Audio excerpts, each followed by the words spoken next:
Morning started like any other. But, by lunchtime, her name was being whispered behind every closed office door. Jasmine Carter sat in her cubicle at Lincoln Financial Group, staring at the notification on her screen. A single line at the top of the company's internal announcement board read, "Top score in executive assessment, Jasmine Carter, 98.4%. Her fingers hovered above her keyboard, frozen. She had taken the internal promotion exam 2 weeks ago, an optional high-level assessment typically completed by mid-level managers angling for executive roles. She wasn't supposed to win. She wasn't even supposed to stand out. But behind that moment were years of silent effort, quiet endurance, and strength no one ever saw. If this story touched you even just a little, hit subscribe or leave a comment to empower others like her, those who never gave up even when the world turned its back. Jasmine was 29, quiet, methodical, the only black woman on the strategy team, and certainly not someone the senior management had on their radar. Her parents had raised her to be humble, but sharp. She kept her head down and worked harder than everyone else. She never asked for recognition, but this time, the numbers spoke louder than silence ever could. Her heart jumped when she saw a shadow loom near the cubicle wall. "Carter!" came a low, clipped voice. She turned to find Richard Evers, head of HR, staring down at her. Late 50s, suit too tight across his chest. White mustache groomed within an inch of regulation. He wasn't smiling. "Sir?" Jasmine replied, standing instinctively. "Come with me." He didn't wait. He walked off, brisk and sharp, expecting her to follow. Jasmine gathered her laptop, her heart suddenly heavier than her tote bag. Other employees glanced over their monitors as she passed, pretending not to be watching. The HR conference room was dimly lit, sterile. Evers gestured toward a chair without looking at her. She sat, legs crossed, hands neatly on her lap. "Jasmine," he began, pacing slowly in front of the whiteboard. "I'd like to talk about your test results." "Yes, sir." Her voice was calm, but her stomach coiled. "We reviewed your performance. Impressive, no doubt. Too impressive." She blinked. "I studied every night for 3 weeks. And yet, you outperformed seasoned managers with MBAs and decades of experience. Does that strike you as realistic?" Jasmine's eyes narrowed slightly. "I didn't think intelligence required a resume, sir." Evers ignored the jab. "There's a concern that your results may not be entirely your own." Her jaw tightened. "Are you accusing me of cheating?" "I'm saying," he leaned in, "that it's hard to believe someone with your background, entry level 3 years ago, no advanced degree, and, well..." He hesitated, eyes flicking briefly to her skin. "That someone like you achieved that score without assistance." The room chilled. Jasmine's voice dropped an octave. "Someone like me? You know what I mean?" "No," she said, uncrossing her legs slowly. "I don't." There was a pause, a long, suffocating silence. Evers broke it by sliding a printed copy of her test across the table. "Then you won't mind reworking the last 3 questions. Right here. Right now." Jasmine stared at the paper. They weren't just hard. They were brutal, designed to test high-stakes logic under pressure. She remembered how long she'd sat in her apartment, rereading case study after case study, solving simulations until her eyes hurt. But now she was being told none of that mattered. Not her effort, not her intellect, not her discipline. Because people like Evers didn't expect people like her to win. "I'm not doing this," she said, pushing the paper back. Evers raised an eyebrow. Then you leave me no choice but to report this. To whom? She said calmly. You're the head of HR. That's why you think you can get away with this. He sneered. Your grade will be invalidated pending investigation. On what grounds? On mine, he replied coldly. I don't need permission to flag an anomaly. She stood. This is bigger than you think, Mr. Evers. Much bigger. Oh? He smirked, arms crossed. What are you going to do? Whine to the diversity officer? No, Jasmine said, gripping the strap of her tote bag, steady and deliberate. I'm going to let the evidence speak, because truth doesn't need to shout. She walked out without waiting for his response. Back at her desk, her inbox was already buzzing. Some emails congratulatory, others less kind. Careful, one anonymous message read. They don't like it when we outshine them. Jasmine stared at the screen for a long moment before closing her laptop. She didn't need pity. She didn't need applause. But she did need the truth. And she wasn't going to let anyone erase it. The next morning, Jasmine arrived at the office 15 minutes earlier than usual, a habit drilled into her since childhood. Always arrive before the storm begins, her mother used to say. But the storm was already brewing. As she passed the front desk, she could feel the tension in the air, like static clinging to glass. Conversations hushed when she walked by. Smiles turned stiff. Her name was no longer just on the test score announcement. It was on everyone's lips. Whispers floated through the corridors like smoke. HR is investigating. Evers says she cracked the system. Didn't she go to community college? Jasmine kept walking, head high, heels clicking with controlled precision. She didn't flinch until she reached her floor, where her access badge blinked red.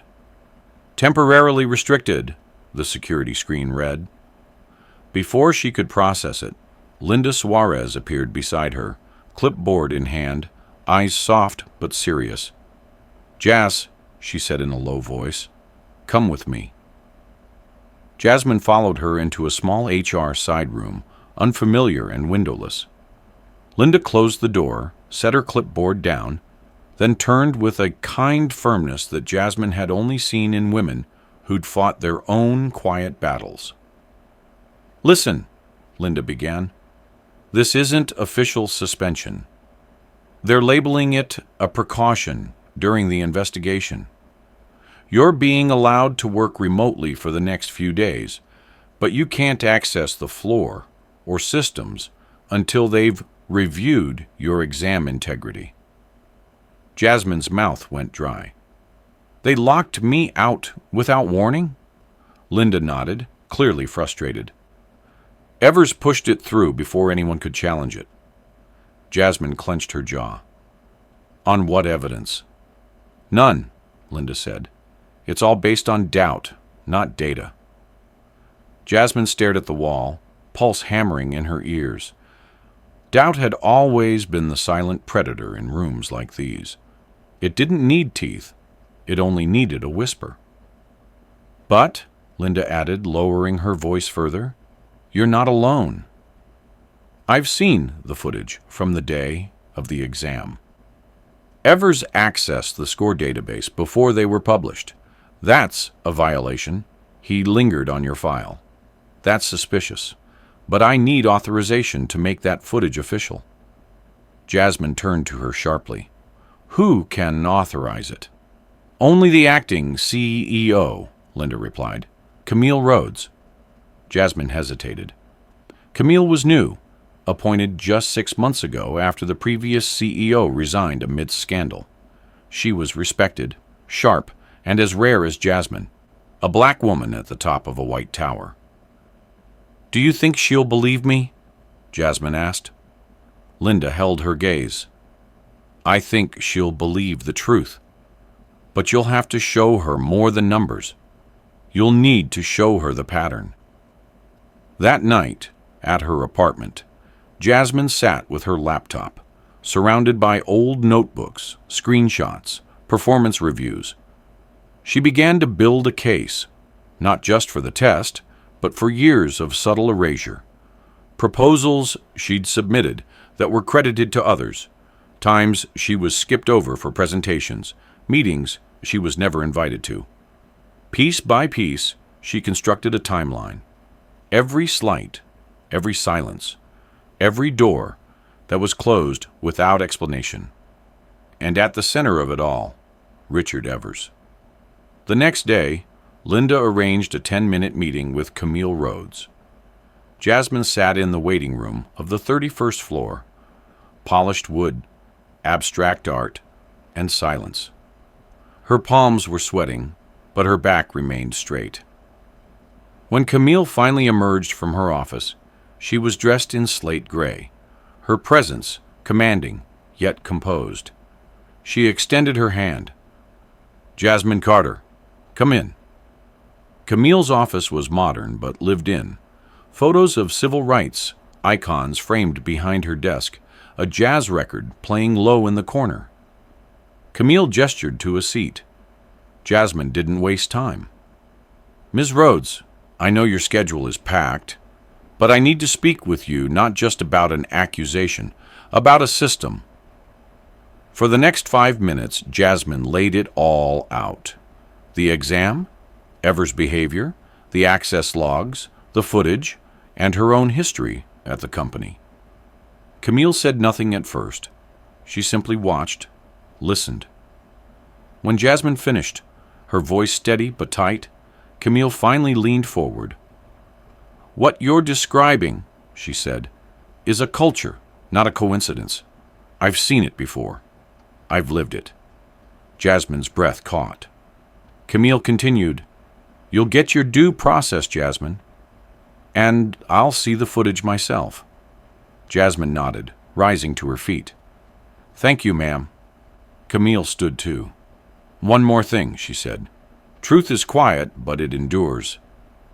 Let's find yours." Jasmine walked out of the office taller than she walked in, but the weight on her chest hadn't vanished. She knew the fight wasn't over. Evers had drawn the first circle. She had just stepped inside it. 3 days passed. 3 long, quiet days of remote work in a tiny apartment with cold walls and colder silence. Jasmine sat hunched over her laptop, answering benign emails about data analytics while the storm in her life remained unaddressed. Each message from HR felt like a trap cloaked in formality, pending resolution. Under administrative review, we appreciate your cooperation. But she wasn't cooperating. She was surviving. On the morning of the 4th day, her phone buzzed with a message from Linda. Camille reviewed the footage. Meeting at 11 a.m., 31st floor. No one else knows. Jasmine exhaled slowly, feeling equal parts dread and resolve.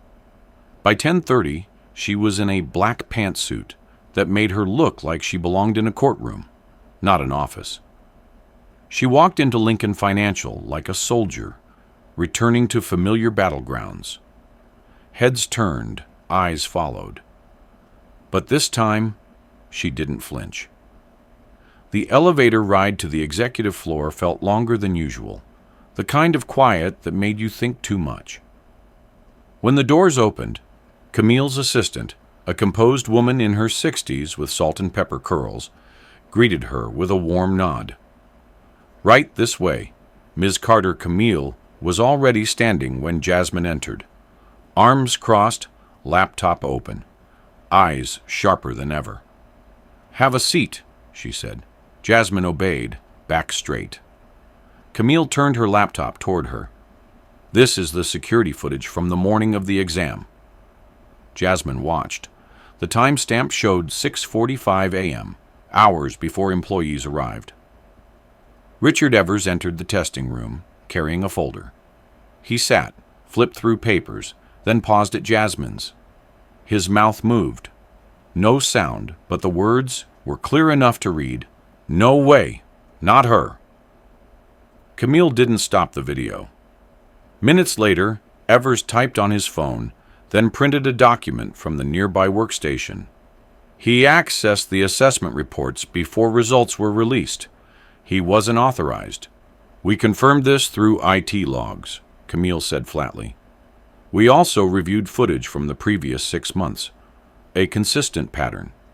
Targeted scrutiny of Black and Latino employees. Micromanagement. Negative notes that contradicted peer reviews."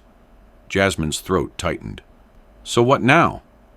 Camille's eyes darkened. "Now, we expose him." But it wasn't going to be quiet. Camille tapped her keyboard again, pulling up an email drafted to the board of directors and legal counsel, copying the ethics committee. Attached, the video footage, the access logs, the internal reports. "It's going out now," Camille said, clicking send. "But before this explodes publicly, I want you to be the one to tell your team." Jasmine blinked. "Me?" "Yes," Camille said. "This isn't just a correction. It's a statement." Camille walked her to the glass conference room. Empty now, but within the hour, the strategy department would gather there for what they believed was a routine briefing. As Jasmine stood by the door, she could already hear voices approaching, chairs scraping, coffee cups clinking, idle laughter. When Richard Evers entered, her breath caught. He still looked smug, confident, oblivious. "Nice to see you, Carter," he said with a forced smile. "Remote life treating you well?" Jasmine didn't answer. She waited until everyone settled.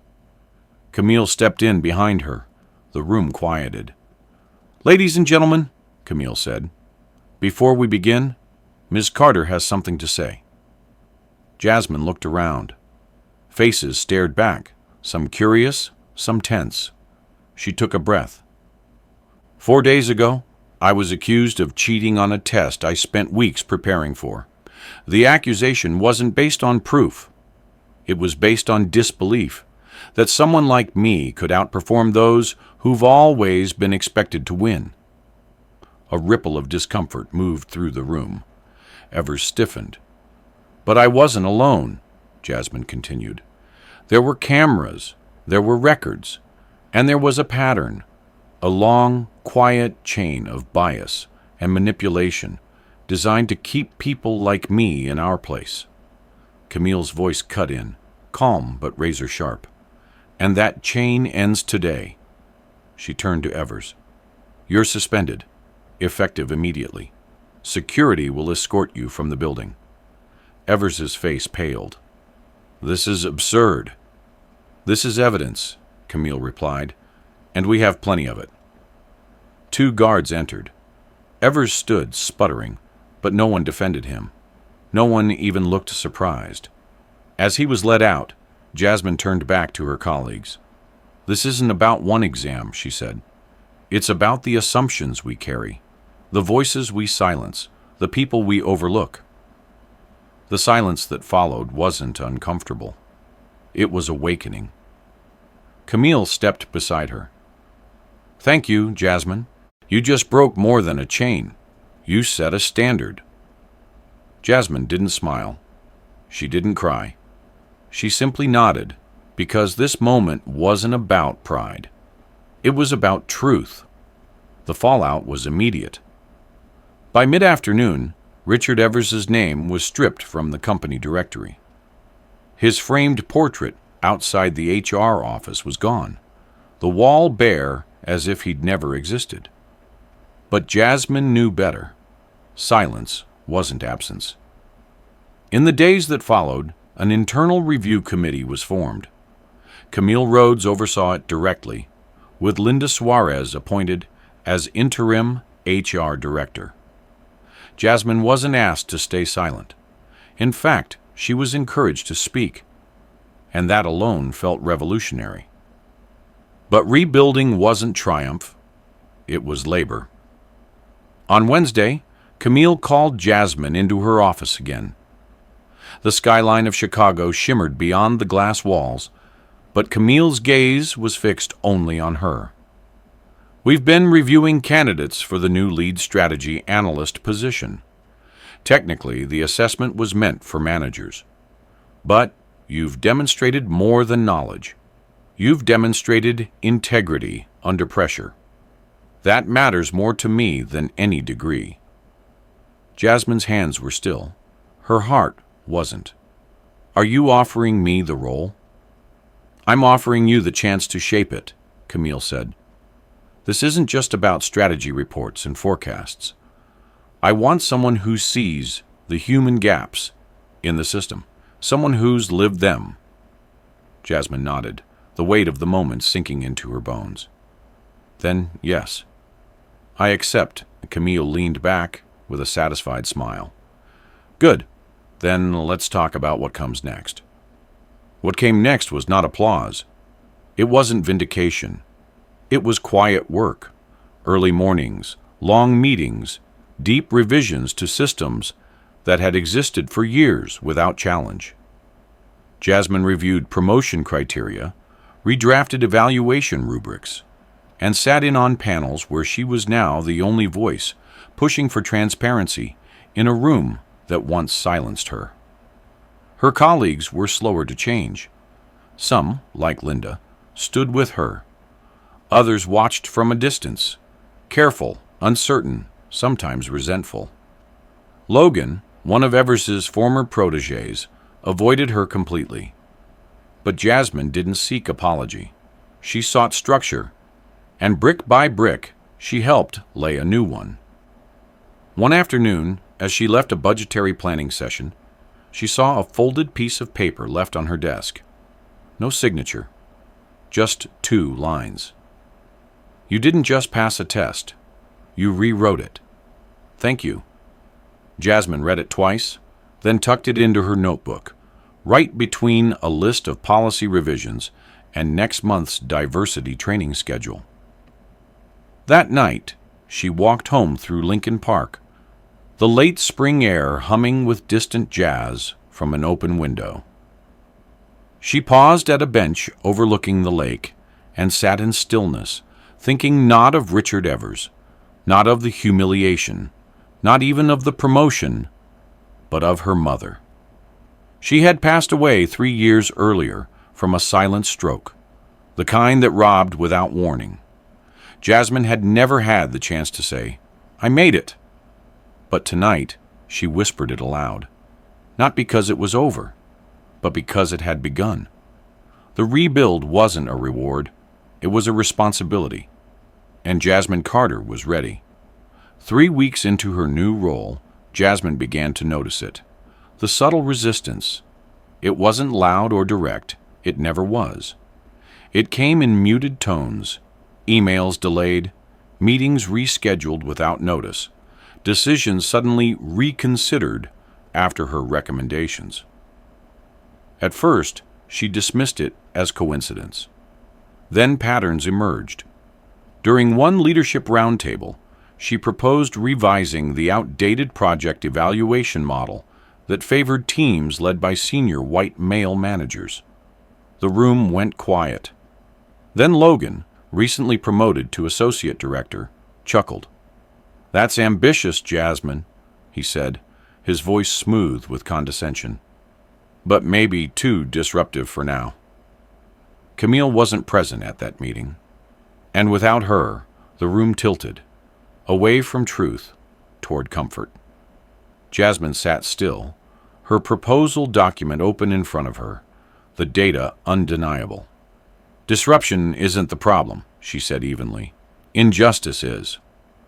Logan's smile didn't fade. "Sure, but we've been using that model for years. It works." "For who?" Jasmine replied, her eyes locking on his. The room shifted again, uneasily. After the meeting, Linda pulled Jasmine aside. "They're testing you," she said, "pushing to see how far you'll go before you break, or give up." Jasmine nodded, jaw tight. "I'm not here to be tolerated, Linda. I'm here to change the standard." But pushing back, came with a cost. That week, Jasmine's calendar filled with double the meetings. Some necessary, some clearly performative, meant to drain her energy, occupy her hours, dilute her voice. In one team call, she suggested creating an anonymous feedback system to allow junior staff to report bias. Logan rolled his eyes, on camera. Another manager, Cheryl, sighed audibly. "We're already stretched thin," she said. "This feels like another layer of unnecessary bureaucracy." Jasmine responded calmly. "Silencing people costs more than listening ever will." But their silence said it all. After the call, she sat at her desk for a long time. The apartment was quiet, her inbox loud. One message from Camille simply read, "Keep going. I see what they're doing. So do others."